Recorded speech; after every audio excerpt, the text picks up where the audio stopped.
एक, अनिमा, सूक्ष्मता की शक्ति। अनिमा का मतलब है इतना सूक्ष्म होना कि सामान्य आंख इसे देख न सके।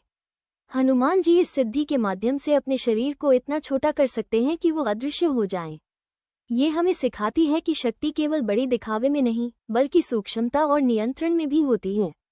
भावना, जब हम ध्यान में जाते हैं तो खुद को अनुसा अनुभव करना इसी सिद्धि की तरह है।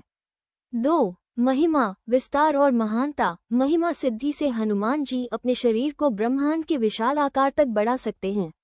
ये शक्ति दिखाती है कि सच्ची भक्ति और धर्म हमें अनंत ऊर्जा और सामर्थ्य देती है।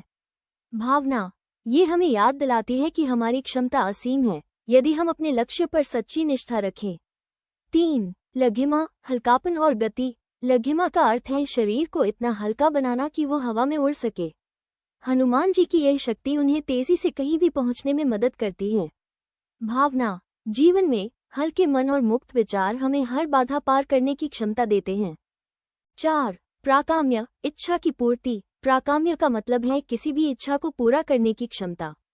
हनुमान जी के लिए कुछ भी असंभव नहीं। भावना, ये सिद्धि सिखाती है कि ईश्वर की भक्ति और धैर्य से हमारी इच्छाएं सच हो सकती हैं। 5. ईश्वरत्व, दैवीय शक्ति। ईश्वरत्व के माध्यम से हनुमान जी में ईश्वर समान शक्ति और अधिकार होता है। वो न केवल अपने कार्यों में समर्थ हैं, बल्कि सभी प्राणियों की भलाई में भी समर्थ हैं। भावना, ये हमें याद दिलाती है कि भक्ति और धर्म से हमें भी दैवीय शक्ति का अनुभव हो सकता है। 6. वशित्व, संपूर्ण नियंत्रण। वशित्व का अर्थ है सभी प्राणियों और शक्तियों का नियंत्रण। हनुमान जी किसी भी परिस्थिति को अपने अनुसार नियंत्रित कर सकते हैं। भावना, जीवन में अपने इंद्रियों और मानसिक शक्तियों का वश में होना ही सच्ची सफलता है। 7. प्रत्यक्ष, इच्छानुसार प्रकट होना। प्रत्यक्ष सिद्धि से हनुमान जी अपने मनचाही रूप में प्रकट हो सकते हैं। वो कभी भी कहीं भी प्रकट हो जाते हैं। भावना, ये सिखाती है कि समय और परिस्थितियों का नियंत्रण हमारे भीतर निहित शक्ति से संभव है। 8. अप्रत्यक्ष, अदृश्य रहते हुए कार्य संपन्न करना।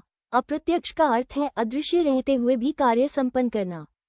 हनुमान जी अपनी शक्ति का उपयोग बिना दिखाई दिए भी कर सकते हैं। भावना, कभी कभी सबसे बड़ी कार्यशक्ति शांत और अदृश्य रूप में काम करती है।